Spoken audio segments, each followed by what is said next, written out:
আমার বান্দা আমার সামনে এনে দাঁড় করাও, আমি আল্লাহ আজ আমি নিজেই জিজ্ঞেস করব, আমি আল্লাহই জিজ্ঞেস করব, আমার বান্দা আমার 60 বছর আমার হিসাব দাও, আমার এক এক লোকমা খাবারের হিসাব দাও, আমার একটা একটা নিঃশ্বাসের হিসাব দাও, আমার এক এক ঢোক পানির হিসাব দাও, আমার দেওয়া তোমার হায়াতের প্রতি বিন্দু নিয়ামতের হিসাব আজ আমাকে দাও, আজ আমাকে দাও। তাহলে দোস্ত আমার, বন্ধু আমার, কোনোভাবে খ্যাতি, সুনাম, জনপ্রিয়তা এগুলোর দিকে তোয়াক্কা না করে আল্লাহর কথার দিকে মুতাওয়াজ্জু হওয়া, কোরআনের কথার দিকে, আল্লাহর কথার দিকে প্রত্যেককে অপেক্ষায় থাকতে হবে। এবং এই কথা মনে রাখতে হবে, বাস্তব কথা এটা, পৃথিবীর সর্বশ্রেষ্ঠ বক্তার কথার মধ্যেও হেদায়েত নাই, হেদায়েত আল্লাহর হাতে, ফয়সালা শুধুই আল্লাহর হাতে। আল্লাহ যখন যাকে দিয়ে যারকে পরিবর্তন করাবে সেটা আল্লাহর ফয়সালা। ওয়ালাউলা ফাদলুল্লাহি আলাইকুম ওয়া রাহমাতুহু মা যাকা মিনকুম মিন আহাদিন আবাদা। আল্লাহ বলেন, আল্লাহর ফজল, অনুগ্রহ এবং আল্লাহর রহম, আল্লাহর দয়া যদি না হয় তোমাদের কেহই কখনোই নিজেই নিজেকে পবিত্র করতে পারবে না। ওয়ালাকিন্নাল্লাহা ইউযাক্কি মান ইয়াশা, বরং আল্লাহ যাকে চান তিনি তাকে হেদায়েত দিয়ে থাকেন।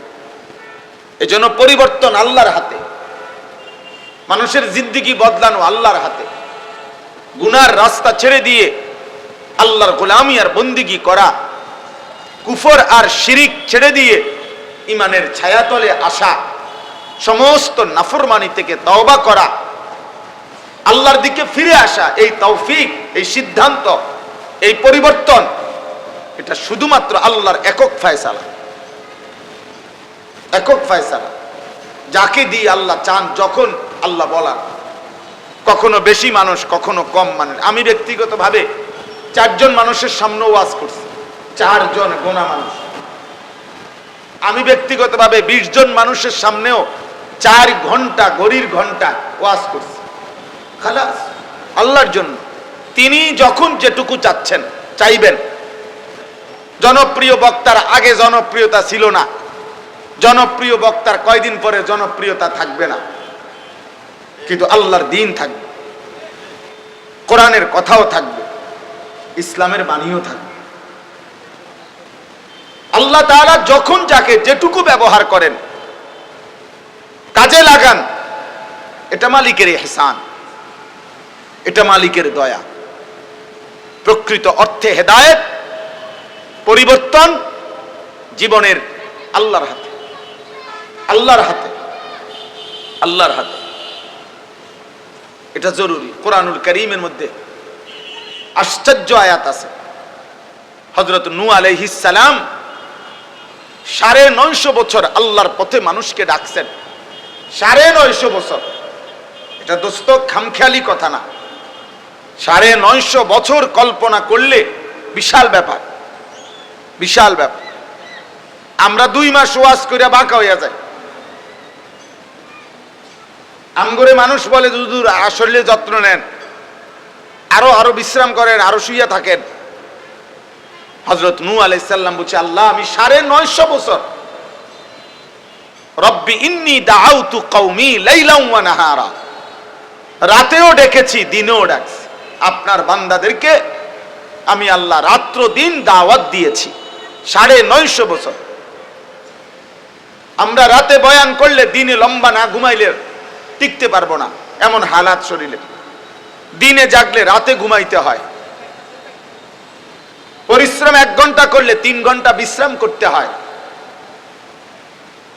তো সেই নবী নূহ আলাইহিস সালাম 950 বছর এক টানা যিনি আল্লাহর কথা বলেছেন, কওমকে দুয়ারে দুয়ারে কানছেন, মানুষের দ্বারে দ্বারে আল্লাহর কথা বলছেন, সেই নূহ আলাইহিস সালাম বারবার বলতেন, কোরআনুল কারীমের মধ্যে আছে, ওয়ালা ইয়ানফাউকুম নুসহি ইন আরাদতু আন আনসাহা লাকুম,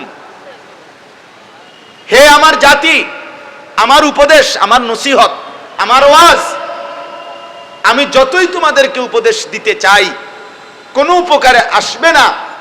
ইন কানাল্লাহু ইউরিদু আন ইউগবিয়াকুম, যদি আল্লাহ ফয়সালা করে তোমাদেরকে গোমরা করে দিবে, জাহান্নামী বানায় দিবে, আল্লাহ যদি সিদ্ধান্ত নেয় তোমাদেরকে পথভ্রষ্ট করবে, তো আমি নূহ 950 বছর নারে উম্মত 9.5 লক্ষ বছর বললেও কিছু হবে না।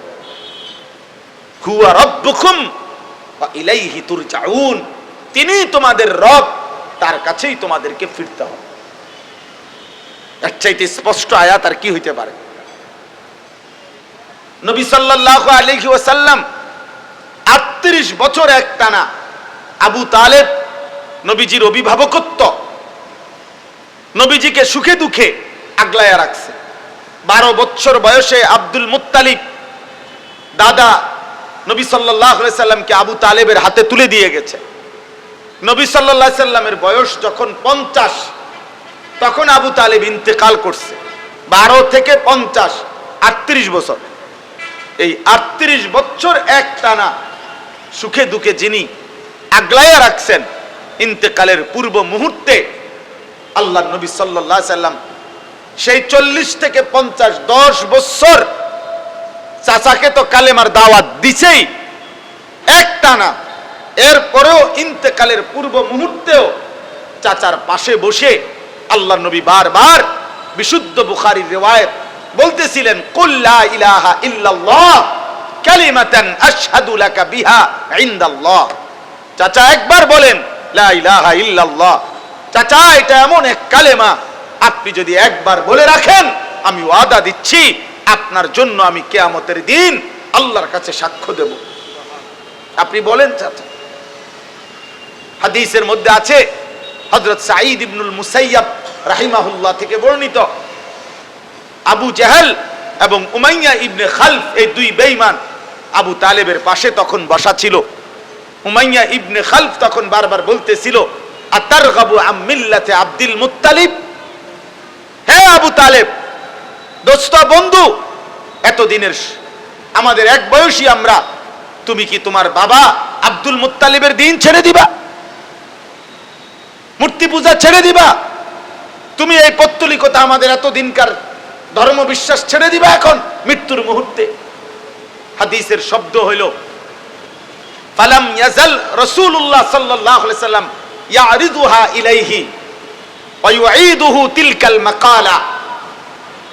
এই আল্লাহর নবী বারবার ফালাম ইয়াজাল, বারবার আবু তালেবের কাছে কালেমা পেশ করছিলেন, আর উমাইয়া এই বেঈমান বারবার ওই কথা বলতেছিল যে আব্দুল মুত্তালিবের দিন কেমনে ছাড়বা, হাত্তা মাতা। এই অবস্থাতেই আবু তালেব ইন্তেকাল করছে কালেমা ছাড়াই। নবীজি তখন আবার বলছেন,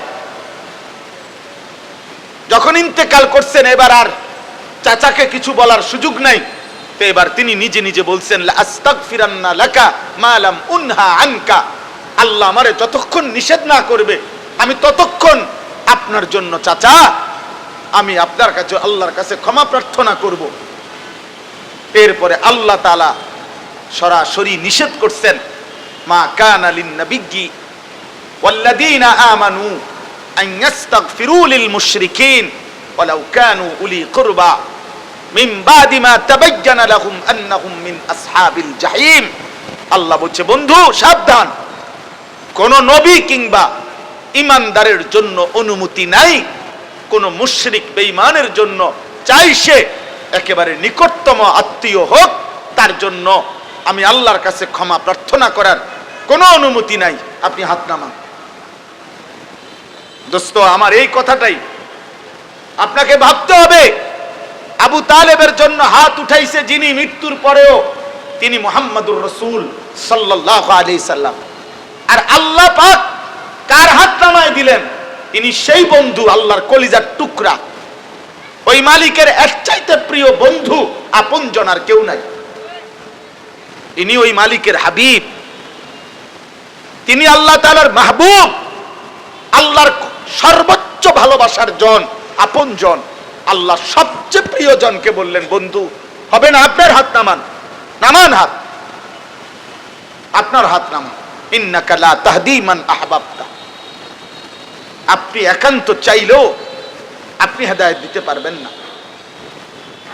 এজন্য প্রিয় ভাই বাবা, আমি অনুরোধ করছি হযরত ইব্রাহিম আলাইহিস সালাম ওনার আব্বাকে ঈমানের দিকে আনার জন্য সূরা মরিয়মের মধ্যে আছে চারটা বাক্য বলছে, 4 বাক্যে 4 বারই বলছে ইয়া আবাতি, ইয়া আবাতি, ইয়া আবাতি, ইয়া আবাতি, আব্বা, ও আব্বা, ও আব্বা, ও আব্বা, আমি আপনার হেদায়েত চাই বাবা, আমি আপনার হেদায়েত চাই বাবা, আমি আপনার হেদায়েত চাই বাবা।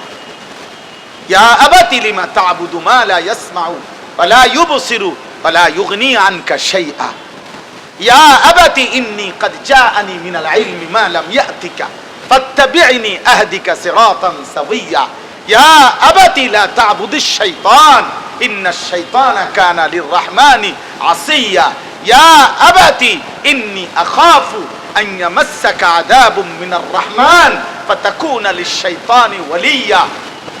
আব্বা, আপনি শয়তানের গোলামি করেন না, আপনি মূর্তির পূজা কইরেন না। আব্বা, আমি আসমানি ইলম নিয়ে আসছি, আপনি আমার কথা মেনে নেন আব্বা, আমি আপনাকে সঠিক পথ দেখাবো আব্বা। আব্বা, আমি জানি আপনাকে যদি আল্লাহর আযাব ধরে, জাহান্নামের আযাব স্পর্শ করে, এই কালেমা ছাড়া গেলে আপনি তো শয়তানের বন্ধু হয়ে থাকবেন জাহান্নামে, আপনি তো সুখ পাবেন না। কতভাবে বলছে, কতভাবে আব্বা, হে আব্বা, প্রিয় বাবা, প্রিয় বাবা, তবু আল্লাহ বলছে না বন্ধু, হবে না, আপনিও আমার খলিল, কিন্তু ফয়সালা আমার হাতে, আপনিও আমার খলিল,